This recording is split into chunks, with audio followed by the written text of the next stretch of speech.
Okay, hello everyone, and welcome to the San Anselmo Library's virtual program today, Managing Money, a Caregiver's Guide to Finance. I'm Sariana, the Adult Services Librarian here at the San Anselmo Public Library. And before we begin, I'd like to thank the Friends of the Library and the Library Parcel Tax for sponsoring this program and all library programs.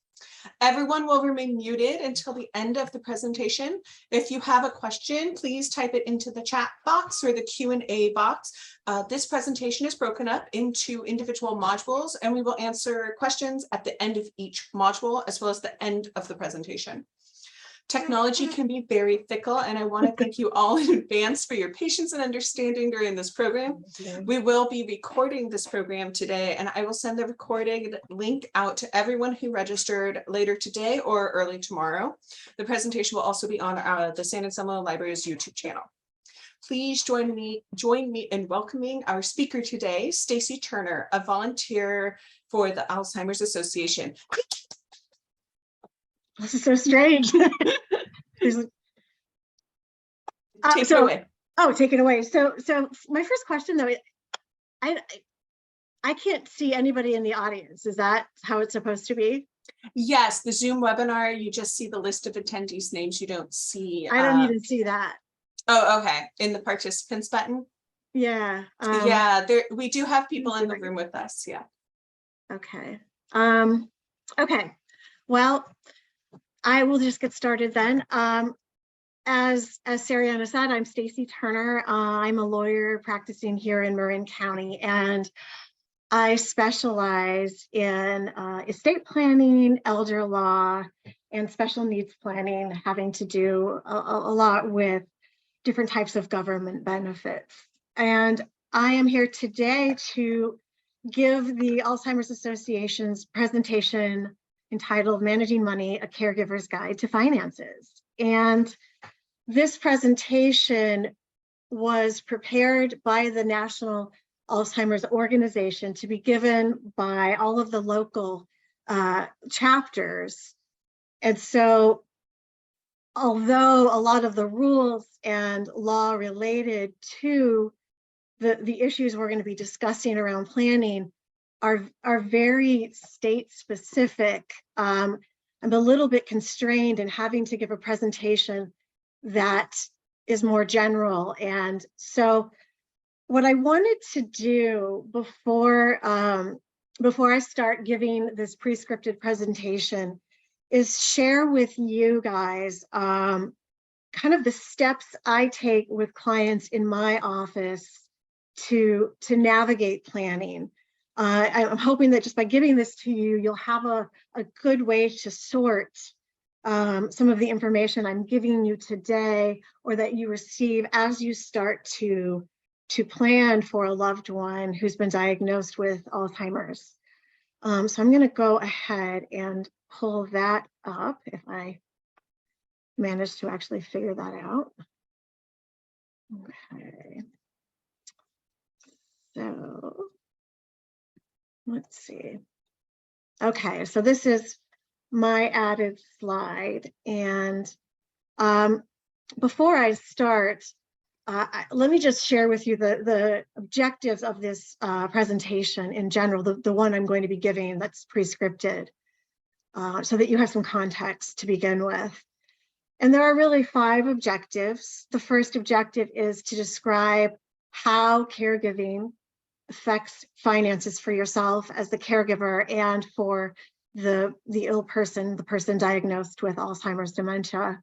Second objective is to list the legal and financial documents caregivers need to put in place for themselves and the ill person. Third objective is to prepare for useful discussions about financial decision-making and planning with your loved one, with the ill person. And the fourth objective is to identify steps to lower the chances of financial abuse and fraud. And the fifth objective that they list in this presentation is to begin to create a backup plan in case you can no longer provide care yourself for your loved one.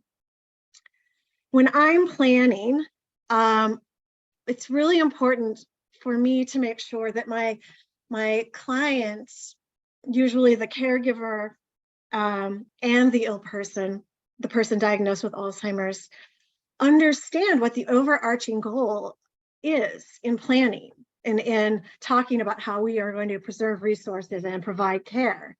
And really, in my mind, our goal is to provide the best quality of life possible for both the ill person and the caregiver, the loved one who's providing the vast majority of the care and organizing it.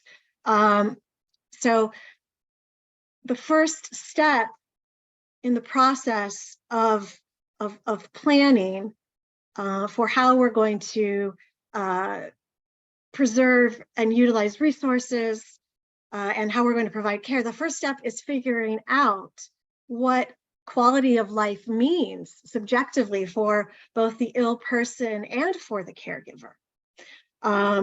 So that in my office, when I'm working with folks, that is the first thing we do. And I've kind of created a curriculum or a way of defining this that's very much based on research in this area, but it's really important that the ill person is involved, if at all possible, in the beginning and figuring this out, because we want to be able to determine what a good quality of life means at every stage of this process for the ill person. And we want to make sure that the caregivers also define that for him or herself, because the wellness of the caregiver is equally important. A caregiver who is not taking care of themselves just cannot provide good care to someone else, to the ill person. So I think of planning kind of in 4 steps. The first step is defining quality of life, and then figuring out a way, a system, a plan for measuring that. Once we've decided, okay, this is our goal, this is how we define quality of life, then we want to check in on a periodic basis, have a plan for checking in to measure whether or not we're meeting that goal, we're headed in the right direction when we talk in the context of financial planning or legal planning.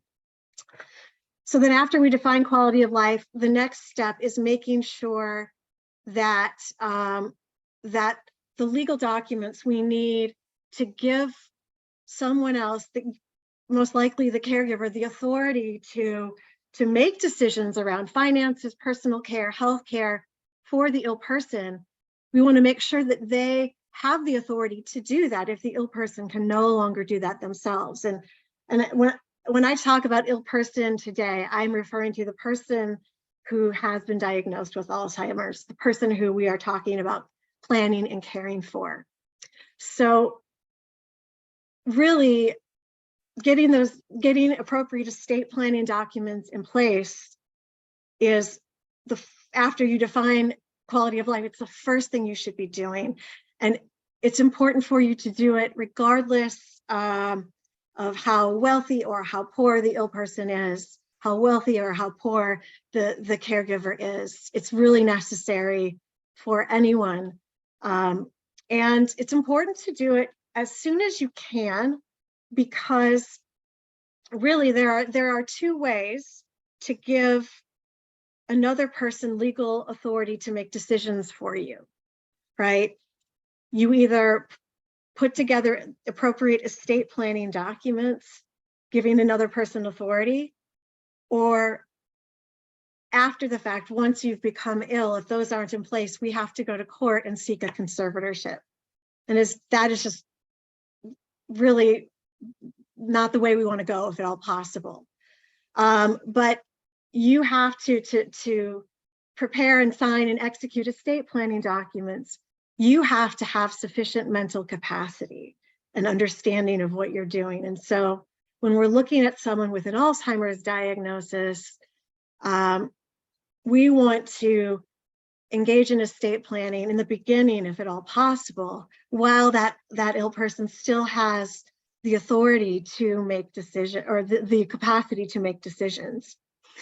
So although in this program today, the prescriptive program, estate planning and what's involved is talked about at the very end, it's really the first thing you should be considering. And even if you don't have a lot in the way of resources, checking in with an attorney about how you should engage in planning is important. And at the end, I'll talk about resources you can look at to do that.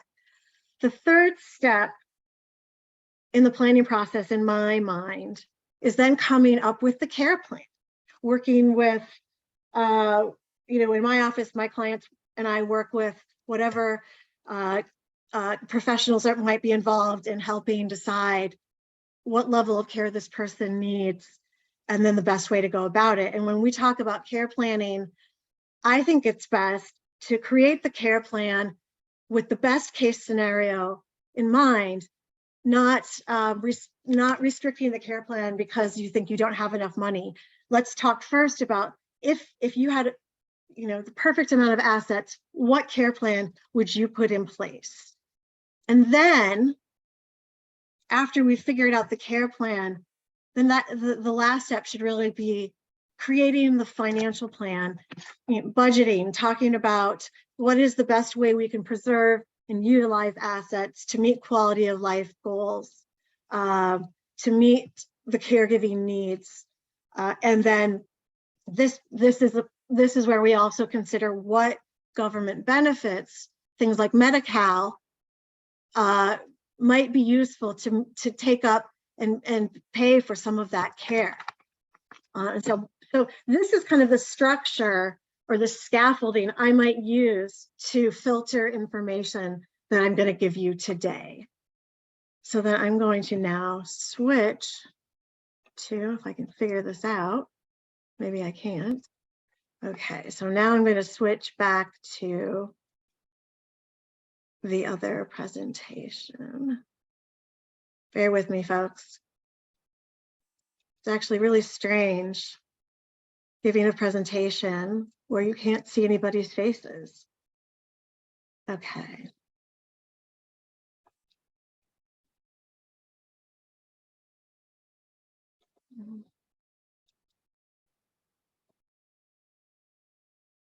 Okay, there we go.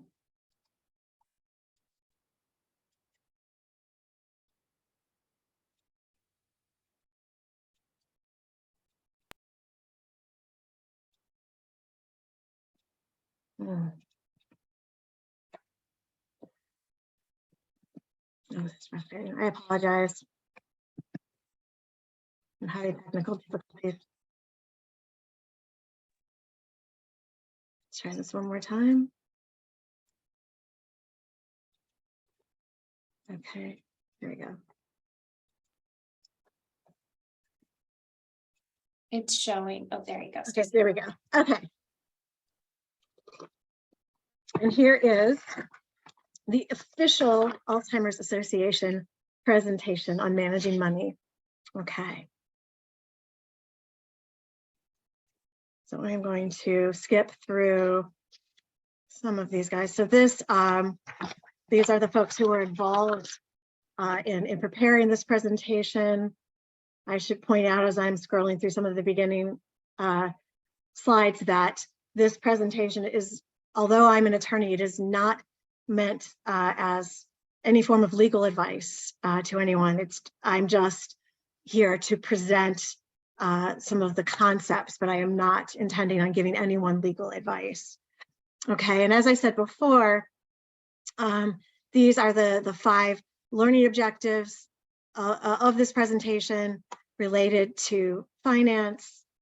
And as I'm using these terms and referring to a caregiver, this presentation is really geared towards family members or loved ones who are providing care for a family member who's been diagnosed with Alzheimer's, who are making decisions around money and how it's used for that ill person, and who are potentially making other legal decisions or providing physical caregiving support.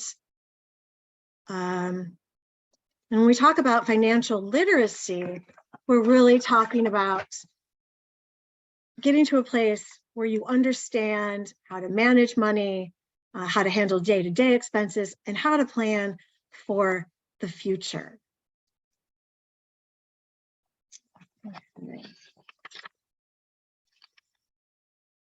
So the first module deals with the costs of caregiving itself. And financial literacy is particularly important for caregivers, no matter really which illness the person you're caring for is living with, because it provides the caregiver with the knowledge and skills needed to better support themselves and others. And so normally when this presentation is given, you're going to answer these questions, but because I can't even see you, we're not going to do it that way. The question is, which percentage of caregivers do you think have out-of-pocket expenses? And the answer is 78%. According to an AARP report, more than 3/4 of caregivers have out-of-pocket costs that relate to caregiving.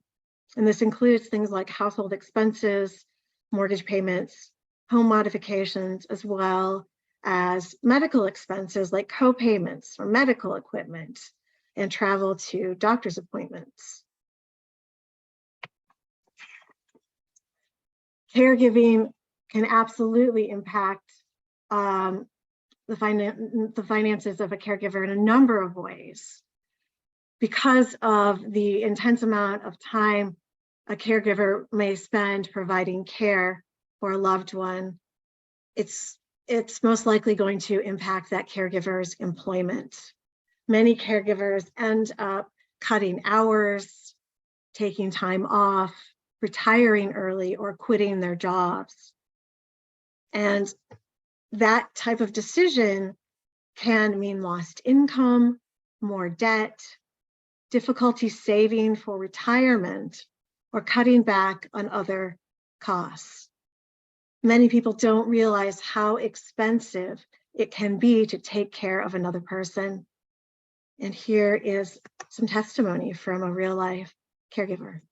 So some of the sacrifices I've had to make financially due to having to care for my mom were things like paying for some of her care, doctor visits in some cases, clothing, to try to limit the spend down of her money. So I supplemented where I could, and then retired early, which impacted my income to continue to care for her, and then looking into getting a part-time job to supplement her memory care, facility care. Okay.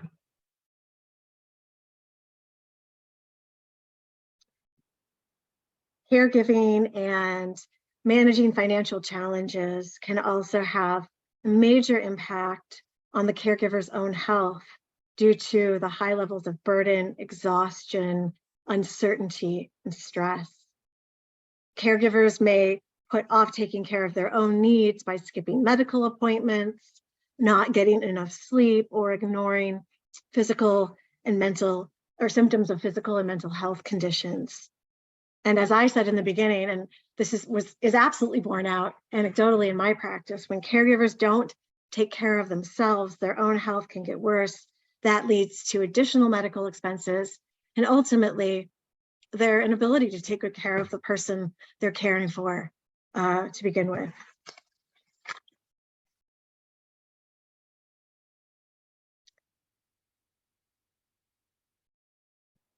Every illness brings different medical, emotional, and financial challenges for the caregiver. But caring for a person living with Alzheimer's or another form of dementia can be particularly expensive. So we're going to take a moment to discuss Alzheimer's itself. And the question is Alzheimer's a normal part of aging? And the answer is no. This is false. Alzheimer's is a progressive and fatal brain disease. Symptoms usually develop slowly and get worse over time, becoming severe enough to affect the ill person's ability to complete daily tasks.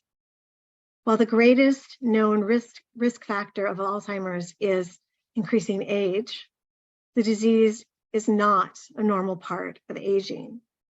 Most individuals with the disease are over 65, After age 65, the risk of developing Alzheimer's doubles every 5 years.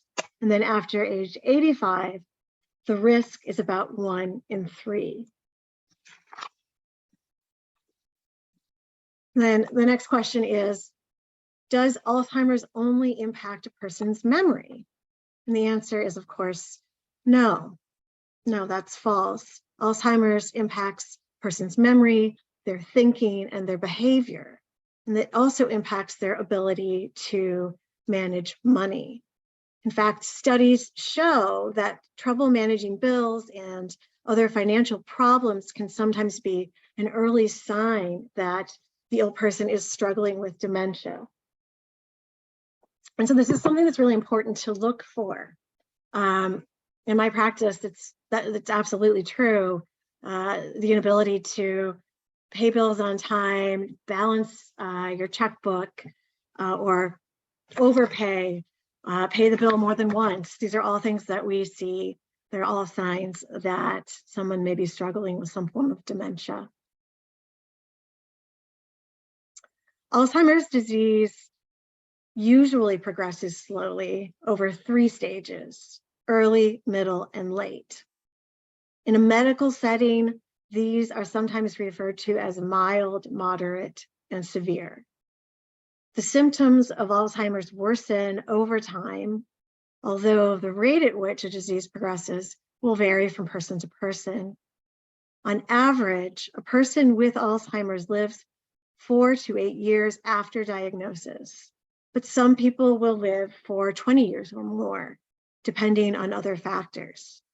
As the person advances through the disease and their care needs increase, so does the cost of providing care. In the beginning, people living with Alzheimer's may start to have trouble managing their money or remembering to pay bills. As the disease gets worse, they will no longer be able to communicate their wishes to family and friends or make important decisions about financial and legal issues. Many people avoid financial planning because thinking about it causes anxiety and fear, but preparing for the future costs can actually lower stress. And this is where I might just add, regardless of how much you have in the way of assets, having a plan in place, it really does make things easier, because it creates, or it allows everyone in the family to know what to expect. And it creates a level of certainty in a hugely uncertain time. And it also goes a long way to keep us from having to do things like go to court in California. So early planning is especially important for a person living with Alzheimer's or another form of dementia, because it allows that person to participate in decisions about their finances and planning and future care. The financial impact of Alzheimer's disease on caregivers is twofold. As I mentioned earlier, many caregivers experience financial problems because they have to reduce their hours at work or take time off of work. And as the disease progresses, caregivers will need to pay for services or support for the person living with Alzheimer's.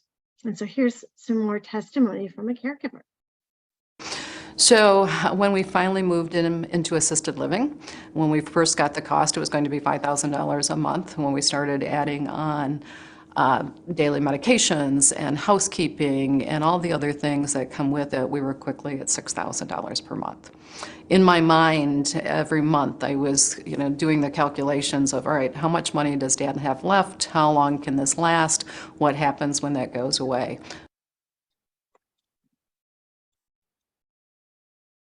Caregiving for a person with Alzheimer's dementia or another form of dementia poses unique challenges as well.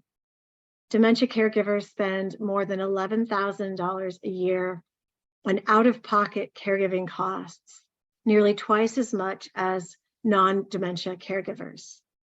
These challenges, along with the stresses of caregiving, can lead to increased depression and anxiety, 30 to 40% of caregivers for people living with dementia experience depression, while 44% have anxiety. Because about 2/3 of dementia caregivers are women, they are more likely to experience the stress of caregiving. So let's learn about some of the other caregivers who face unique challenges, and we'll start with the next knowledge check. So next question is, do you think people younger than 65 years can develop Alzheimer's? And we said, as we said before, yes, the answer is true. While older age is the greatest risk factor for Alzheimer's, and most individuals living with dementia are older adults, people younger than 65 can also develop Alzheimer's. This form of the disease is known as either younger onset Alzheimer's or early onset Alzheimer's. Okay. So many of the individuals or people living with younger onset Alzheimer's and their caregivers face additional financial challenges. Many of these individuals report losing or quitting one or more of their jobs prior to their diagnosis because their cognitive challenges have affected their ability to do work. As a result, these individuals are no longer able to maximize benefits from their employers, such as disability insurance, Family and Medical Leave Act protections, or continued health care coverage through COBRA. People living with younger onset Alzheimer's and their caregivers ultimately have less time to plan for the future, including saving for retirement. These care partners or caregivers face unique challenges because of their age and of their stage in life.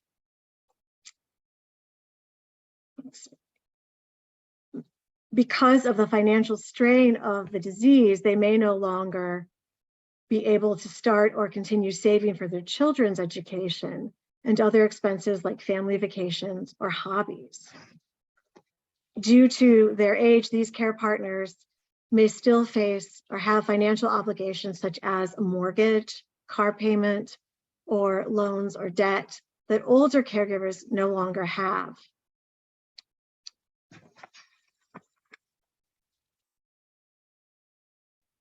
See if this is, oh, I didn't, yeah. Okay, bear with me here. Okay. Another group of caregivers who face additional challenges are members of the LGBTQ community who are more likely to be single. They often live alone and are less likely to have children. This might mean that these individuals have a small support network, which can present difficulties as Alzheimer's progresses, since the person living with the disease will eventually need someone else to take over paying bills and making other financial decisions. It's important for members of the LGBTQ community to have financial plans in place because it helps make sure that any caregivers who are not relatives can access the person's money if and when the person needs help managing it.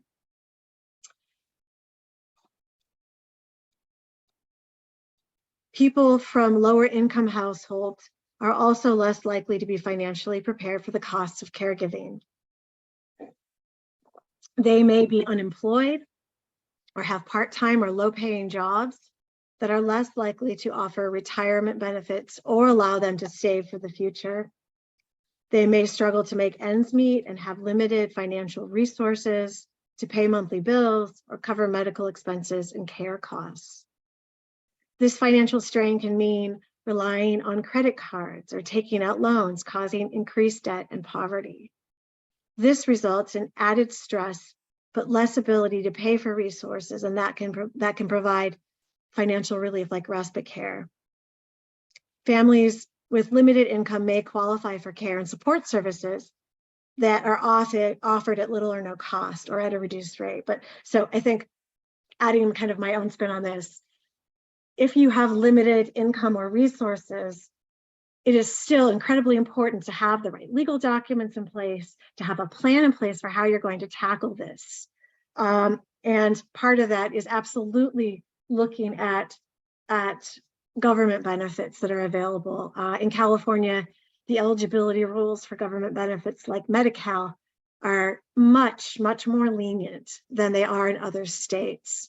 And they're becoming even more accessible over the next 2 years.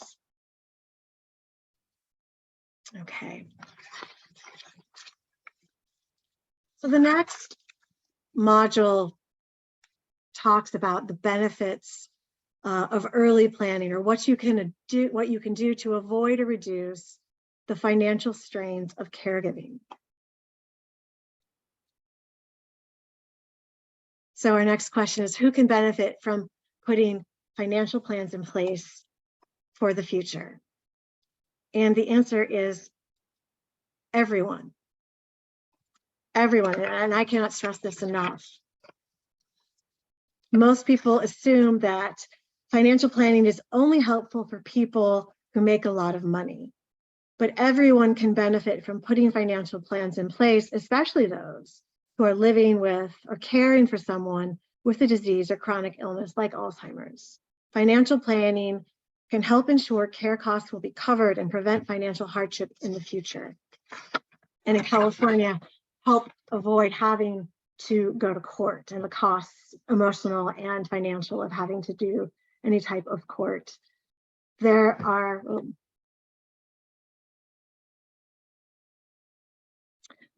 benefits to putting financial plans in place as soon as possible for both the person receiving care and for the caregiver.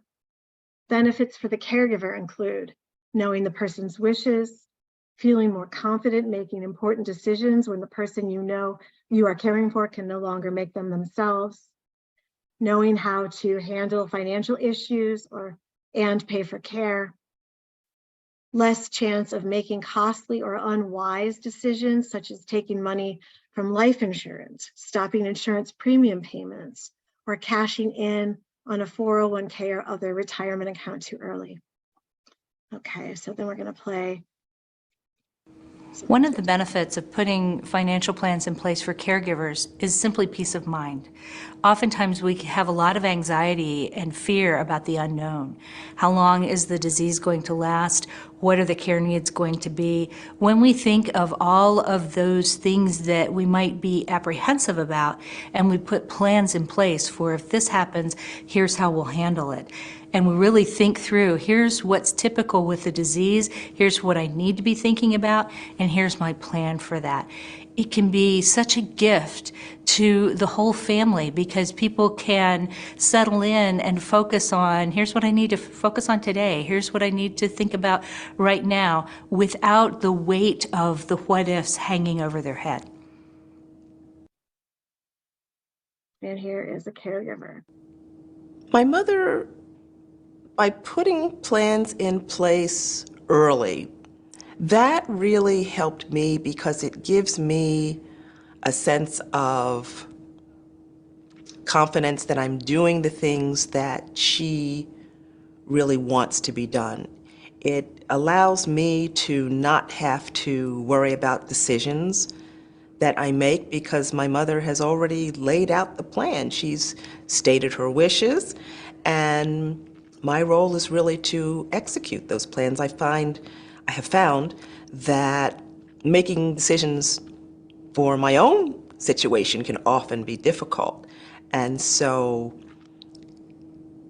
it's even harder to make decisions, especially when it comes to medical decisions, financial decisions. To have that responsibility of making those decisions for someone else can be very, very difficult. So in that my mother was so prepared and had laid out financial plans and really had a structure around her life, that has really allowed me to be less anxious as I perform the caregiving role.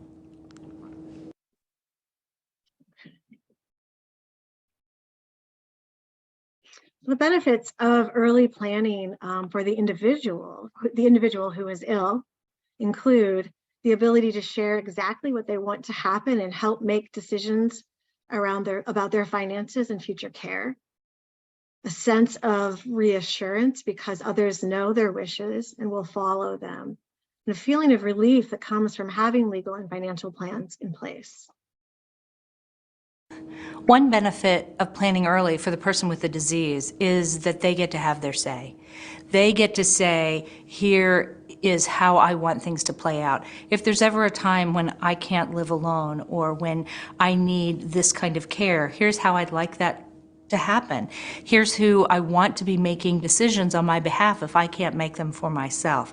So they get to have their say. In addition, they get to make choices about how they live their life, what they do now and in the months and years to come, with this additional knowledge of, hey, I've got this disease and here's what I can expect. And so a lot of people tell us that they choose differently, and they choose differently from each other.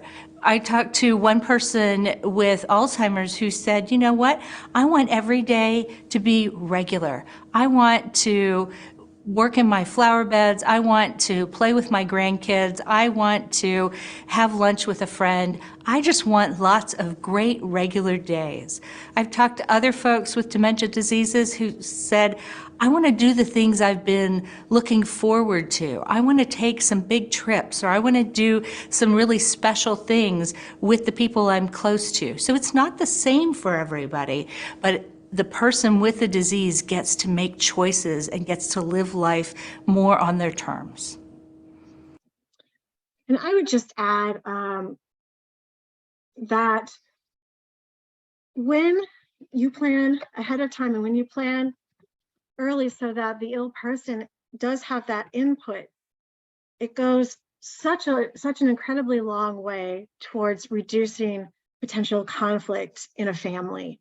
Because let's say we have a situation where mom and dad have 4 kids, dad has been diagnosed with Alzheimer's, and it might be an incredibly loving family that gets along really well, but illness of someone you love and money, they're such huge triggers for emotional strife for anyone. And when the ill person is involved in the planning and they've given input about exactly what they believe and how they want to be cared for, then when the caregiver is providing that care or making those decisions and one of the other family members, one of the kids disagrees, they still know what to expect about how the care is going to be provided. And they know that it's being provided in accordance with their dad's wishes. And when they know that, and their expectations aren't dashed, they're much, much less likely to cause conflict or to be argumentative or upset about it. So that is also a huge part of the reason planning early and thoroughly is important, in my opinion. Okay, so the next module, module 4, deals with conversations about finances. So now that we've discussed how important financial planning is, you're ready to learn more about how to start the financial planning process. In order to get started, you'll need to have conversations about money and legal planning with the person for whom you're providing care. Know that even people who are comfortable managing their own money may find it difficult to discuss someone else's finances.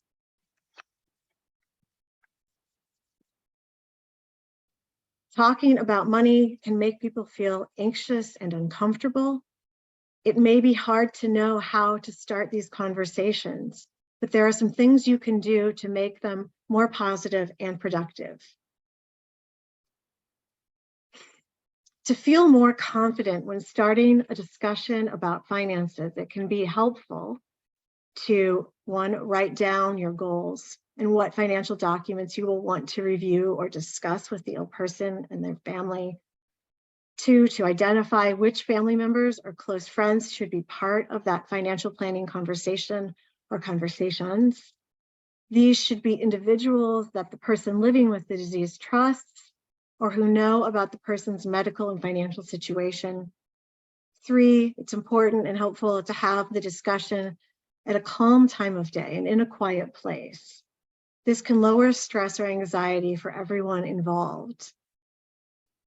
4, it's helpful to encourage the person to be honest. And I say the ill person when I say the person. Encourage the ill person to be honest about their assets and expenses, as well as what's important to them. And finally, don't rush it. Planning takes time, so focus on the easy wins first and build from successes.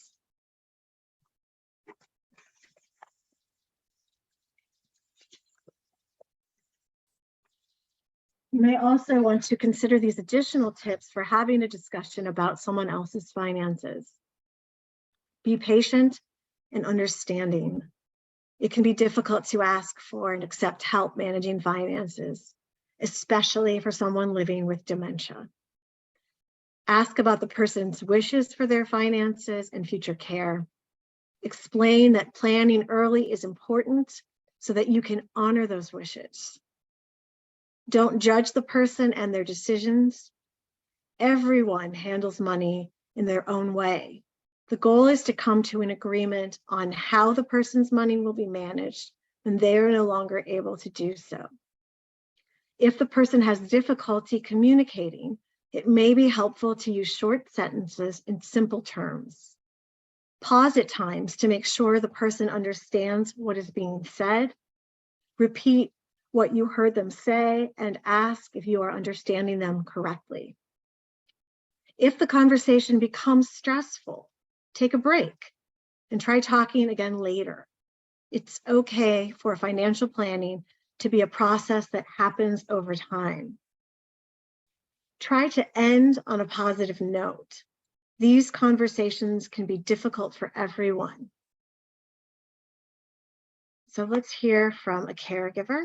Advice I'd have for other caregivers if the conversation about finances doesn't go well at first is to keep trying. It took a while for my mom to come around, and I was exasperated. I would try to catch her at a good moment, and sometimes she'd give me a little tidbit here or there, so it might take time to just pull it all together. It's sort of trying to understand the moment if you're having a good time. What I did also was to bring up friends. My mother was very empathetic, so if I'd say, oh, remember so-and-so?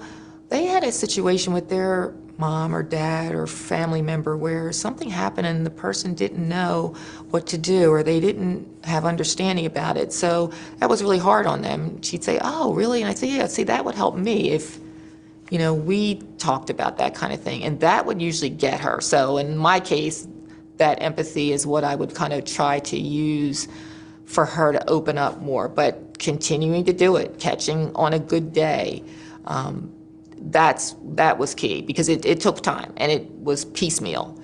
Small victories, just get as much as you can over time and keep at it, because there usually will be a window where you can kind of break through, or in some cases it might be someone else has to talk to them. Yeah. And before I continue to read the script, I might also add that I have found working with clients over the last 17 years that starting the conversation, starting the process with that, as I said in the very beginning, helping the ill person define what the best quality of life possible means, getting them involved in that process and really honoring and listening to them gives them a sense of agency, of a sense of control, a sense that they're a respected part of the member of the planning team as the plan is put together. So that's been really helpful. Okay, back to the slide. When starting the conversation, it can help to begin with a positive statement. This builds confidence and connection with the person you're caring for. For example, you could say, I have always admired the way you handle your finances. I want to learn more about what works well for you. Or, I've noticed you seem worried about finances these days. What worries you the most? What can I do to help? Or you could say, I respect your privacy, but it would give me peace of mind to know if you have financial plans in place so I can follow your wishes.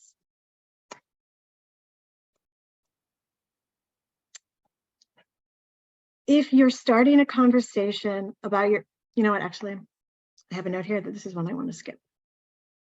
I'm going to just point out that one of the handouts you're going to be receiving today is a worksheet to help you having these conversations about finances. But I'm going to now move on to the next module, which deals with avoiding financial abuse and fraud.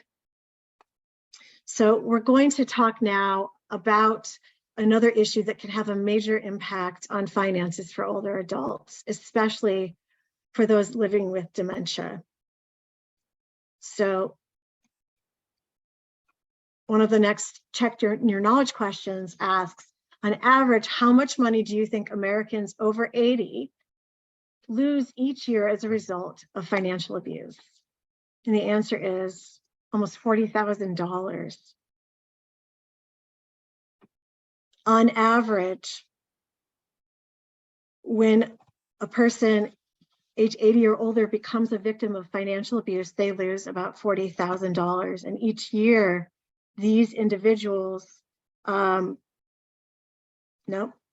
studies show that financial exploitation is the most common form of elder abuse, and only a fraction of the abuse is reported.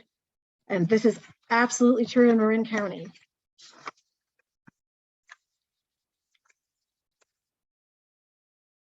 Financial crimes against older Americans are a growing problem.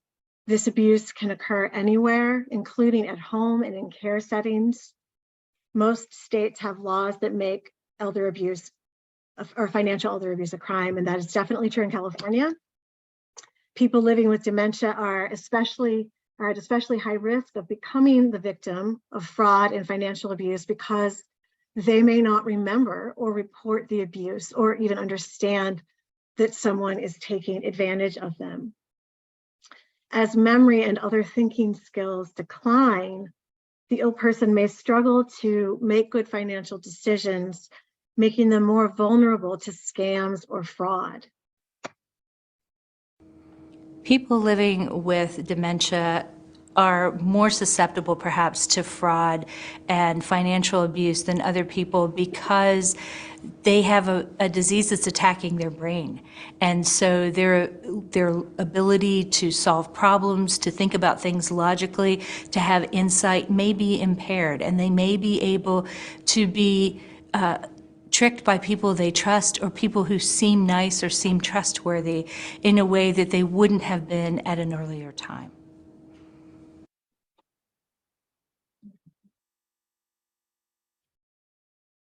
So signs that indicate a person may be having problems with money or potentially that they're being taken advantage of include piles of unopened bills, electricity, gas, or other utilities being shut off because bills are not paid, unusual or large purchases, buying the same thing more than once or paying the same bill more than once, or buying things that they don't need, like a dog food if they don't have a dog, giving money away to telemarketers who call, or sending money in the mail to a company who asks for it, or they might give money to the same person or company multiple times.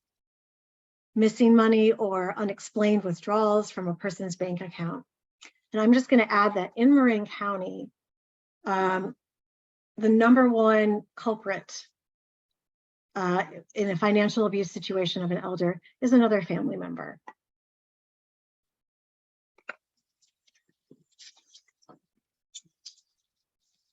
As a caregiver, there are simple things you can do to reduce the person's risk of financial abuse and fraud.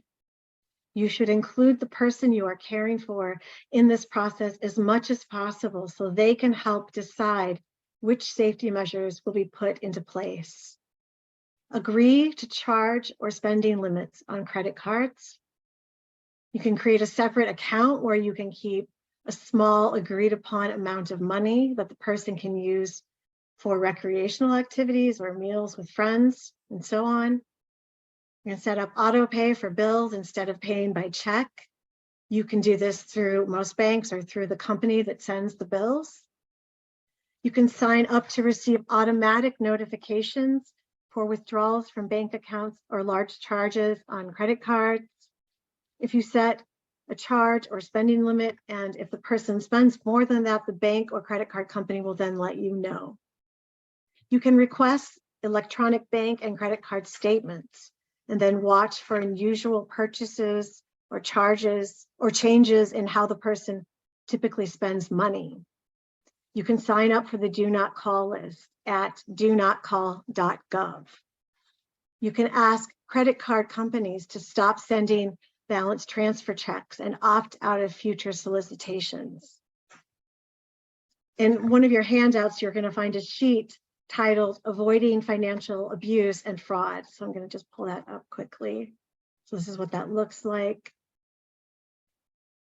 And this worksheet summarizes the tips I just mentioned and also lists steps you can take if you suspect financial abuse or fraud. You can refer to it again later as you begin to complete these steps. Okay. Yep.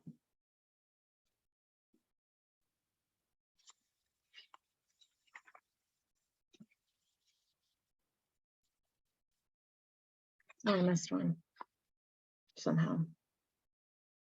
Here we go.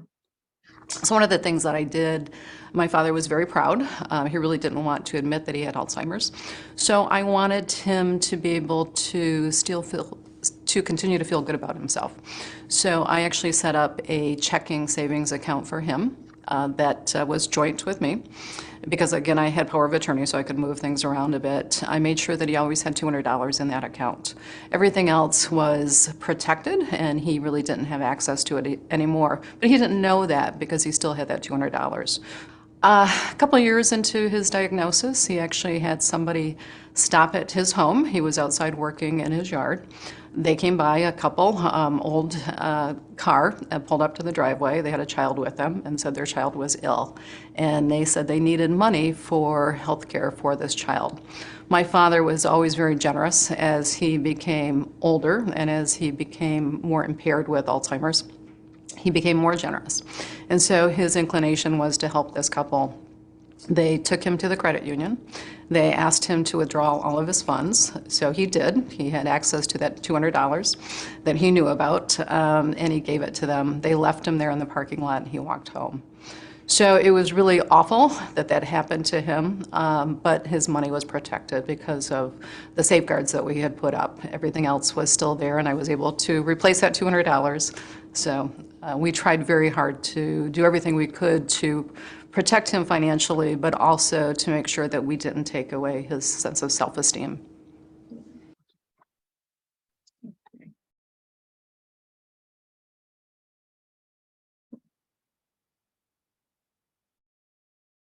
Okay. The next module deals with identifying financial and legal needs. Many caregivers avoid or delay making financial and legal plans. It can feel stressful to think about the future, especially when you're caring for someone with a chronic illness.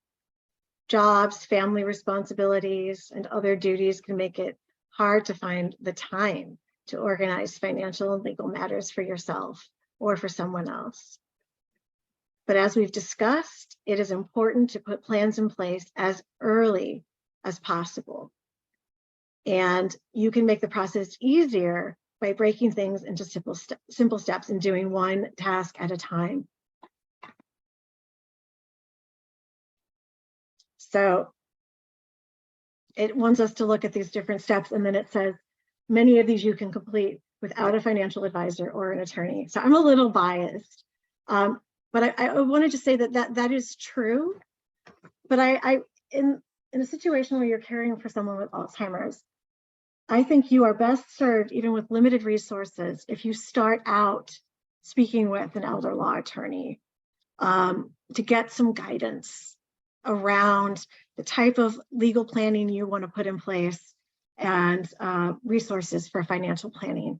So, and there are resources, a lot of us volunteer through legal aid. for that kind of thing for folks with limited resources. So reaching out to the local Alzheimer's Association chapter in Marin for resources is a great way to start. Okay, that's my 2 cents, and back to the slides.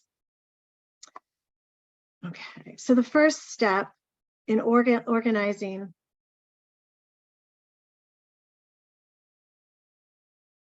the first step in organizing finances and making a plan to cover care costs is looking at income and spending.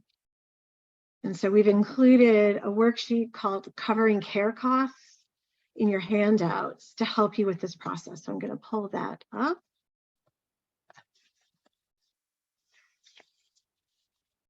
And this is what the worksheet looks like. I'm supposed to be able to scroll down this. Here we go.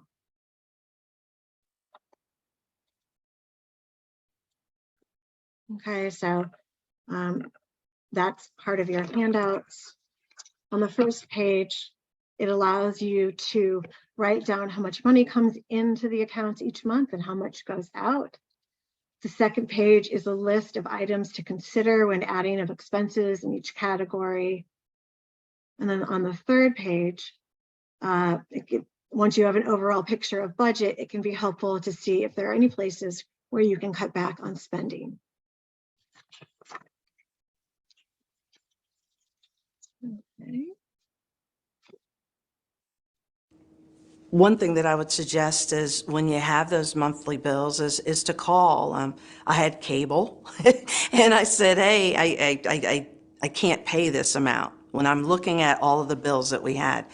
And they didn't want to lose me as a customer, so they reduced the cost of the cable.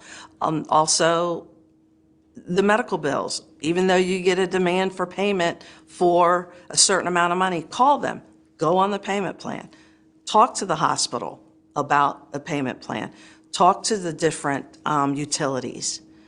I was on a budget for heat, I was on a budget for electricity. Reach out and ask, and don't do all those calls at one day. Break it up and do one at a time so you don't get overwhelmed with it. Okay, and I'm just realizing now, and I need to apologize because I didn't mention how we're going to be handling questions from the audience today. So we're absolutely going to answer questions, or I'm going to answer questions at the end. But from now on, if you have questions, go ahead and enter them into the chat box. And then Lauren Hibden, who is from the Alzheimer's Association and is part of the panel, will get those to me and I can answer them as I move along. Sorry about that. Okay, so next in the financial planning process, take an inventory of the assets and debts the ill person owns or has. Assets are anything owned that has a value, like a house, a car, bank account, or stock. Debt is money that is borrowed and paid back over time, like credit cards and loans. Another important step in making a financial action is to identify the cost of care, both now and in the future.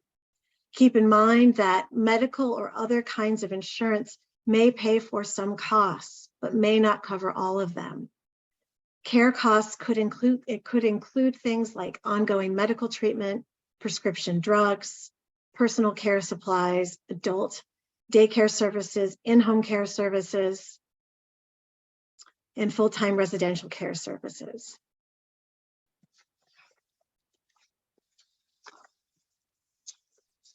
Since Alzheimer's is a progressive disease, caregivers will also eventually need to assume many ongoing financial responsibilities, including paying bills, arranging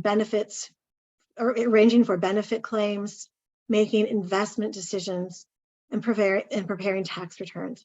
And I might add to this that part of planning legally and giving the caregiver legal authority to help make decisions, we sometimes set it up so that if the ill person is still capable of making decisions, that caregiver is a co-decision maker legally, so that the transition can happen more gently over time, and the caregiver is able to actively watch and make sure that the ill person isn't making grave mistakes or isn't subject to some kind of abuse financially. Okay. It may be helpful to look into financial resources that can cover the costs of care. Some common funding sources include personal resources like income, 401k or other retirement accounts or savings accounts, stocks, bonds, and personal property. There may be federal funding available, such as Medicare, Parts A, B, and D, veterans benefits, Social Security disability insurance, and the Compassionate Allowance Initiative. There may be state funding sources like Medigap and Medicaid. And Medicaid is called Medi-Cal in California.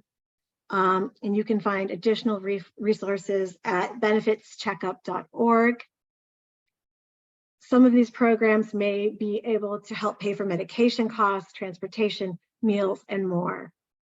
In your handouts for this program, you'll find a brochure called Money Matters, and this has additional information about many of the funding sources I just mentioned, along with the contact numbers and websites. You can also call the Alzheimer's Association's 24/7 helpline, which is listed at the bottom of the screen here. And I'm going to add two other things. I'm going to add that I think a good place to start is to call the local Alzheimer's Association chapter here in Marin County. And Lauren maybe can provide that at the end. I'm just looking to see here.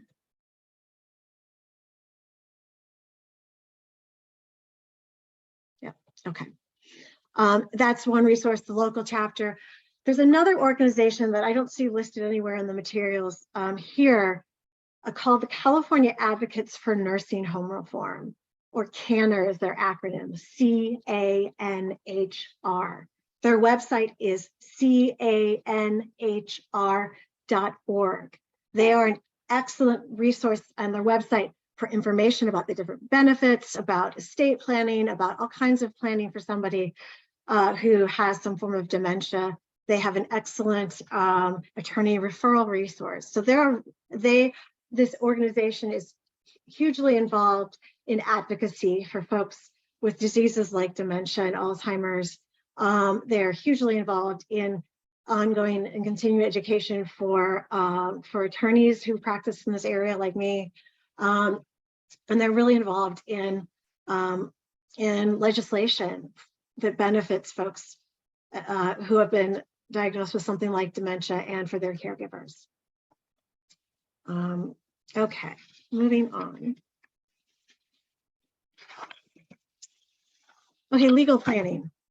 So I am in large part going to add my own spin on this because this is really one of my practice areas, and I don't feel like these slides really address estate planning for somebody who lives in California.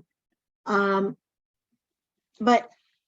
what I would say for purposes of our discussion today is that, one, like I said before, starting out by talking with an attorney and getting some guidance about, given the ill person's level of mental capacity, their financial resources, and your goals, what is, first of all, is putting together an estate plan possible at this point? If not, what do you do next? Because you will have to look at conservatorship most likely. And how do you do that? Who can help you with that? If estate planning is possible, then what should it include? In California, estate plans deal with two types of handing over two types of decision making. Healthcare decision making on the one hand, and financial and personal care decision-making on the other. And so we keep those two types of decision-making separate in our estate planning documents. A healthcare directive is what we use to hand over decision-making to another person called a healthcare agent. And it's also what we use when we want to make certain types of decisions around care ahead of time. Things like whether or not you want life support or pain medication. A healthcare directive is absolutely something you can do without the assistance of an attorney.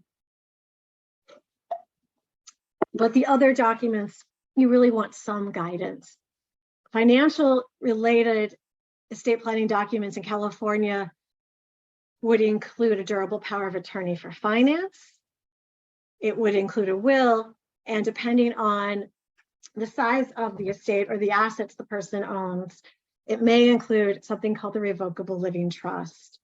But it's important that you get some guidance around the right types of documents to use, again, because using the wrong documents can result in court. Okay, so now I'm going to hear from a caregiver. Most of these resources you can access online.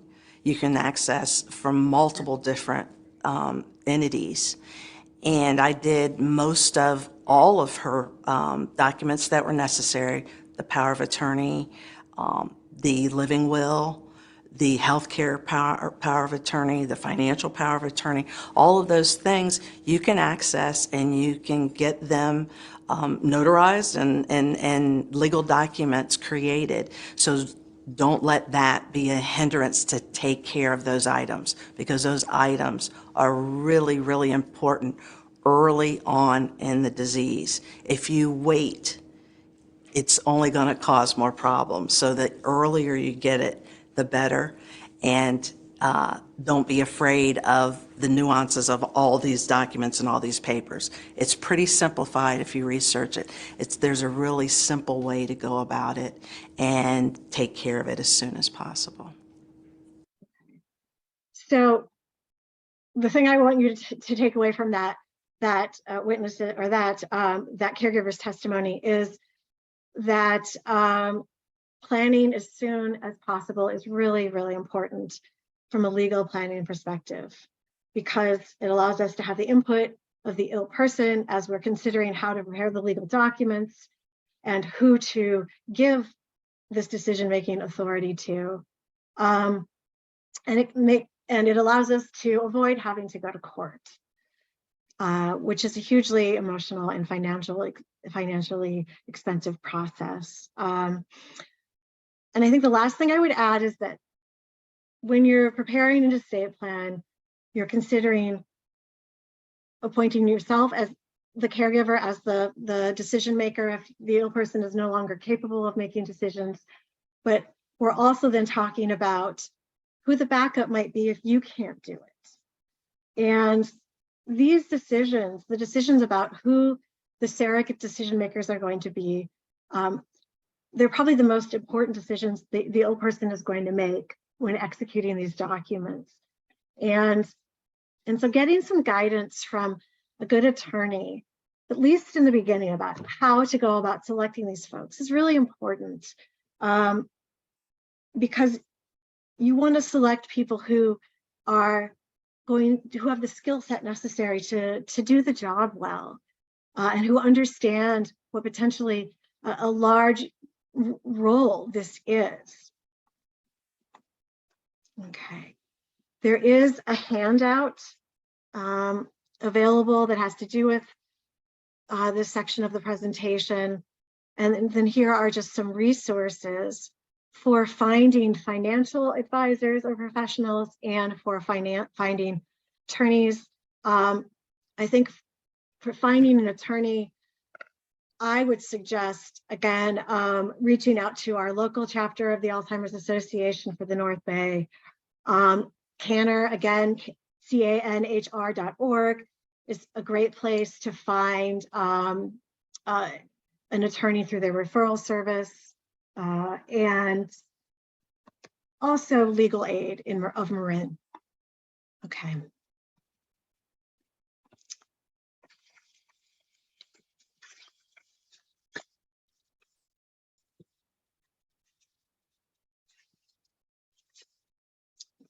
I am going to skip through this piece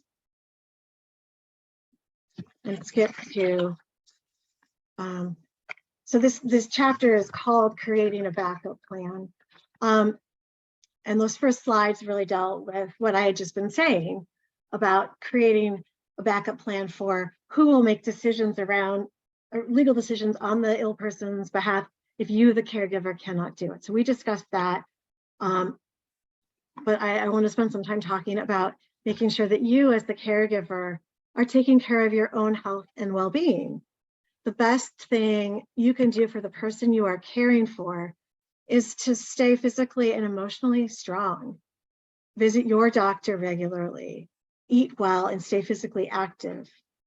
Look into respite care or other support services like a caregiver support group through the Alzheimer's Association. Ask for and accept help from others. It can be especially helpful to build a care team of family and friends who can assist with caregiving responsibilities. The Alzheimer's Association has free tools, including an online care team calendar that can organize friends and family who want to help.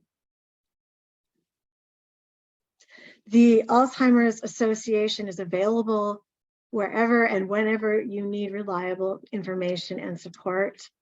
You can visit their website, their hotline. That's all up here on the screen. There's a community resource finder.